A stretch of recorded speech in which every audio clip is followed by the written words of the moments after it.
तर मित्रांनो, आपण गेल्या तासिकेमध्ये अपूर्णांकाची बेरीज पाहिलेली होती. आता आपण काय करणार आहोत? अपूर्णांकाची वजाबाकी. आणि अपूर्णांकाची वजाबाकी सुद्धा आपल्याला स्पर्धा परीक्षेच्या दृष्टिकोनातून NMMS असो, शिष्यवृत्ती असो किंवा प्रज्ञाशोध परीक्षा असो, अजून कुठल्याही स्पर्धा परीक्षा असो किंवा मग प्रथम सत्र असो किंवा वार्षिक परीक्षा असो, आपल्याला अपूर्णांकाची वजाबाकी येणं अत्यंत महत्त्वाचं आहे.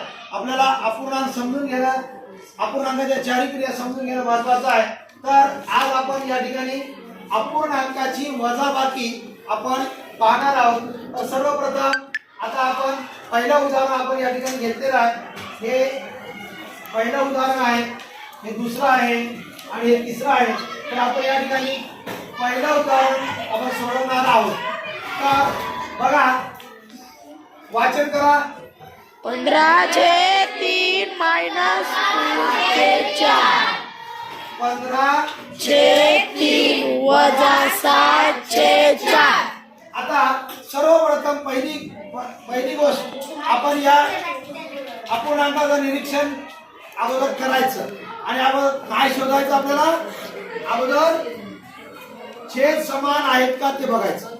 आहेत का छेद समान? नाही. मग आपलं काम, पहिलं काम काय आहे? छेद समान करणे.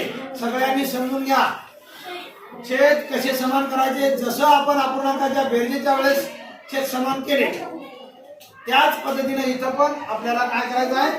छेद समान करायचे आहे. आता पहिली स्टेप बघा. पहिली स्टेप काय आहे? पहिल्या अपूर्णांकाच्या अंशाला आणि छेदाला दुसऱ्या अपूर्णांकाच्या छेदानं गुणायचे. ओके, बघा. 15 गुणिले 4, 3 गुणिले 4. अगदी सोपं करून सांगतोय मी. इथं अधिकला अधिक असेल.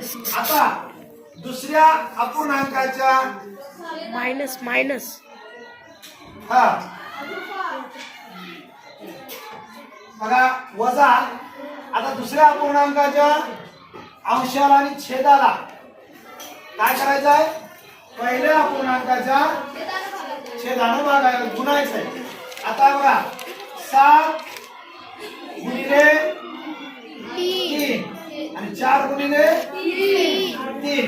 आता या ठिकाणी बघा, मी अगोदर काय केलंय? जो अपूर्णांकाला आपण गुणणार आहोत त्या संख्या मी अगोदर घेतल्या.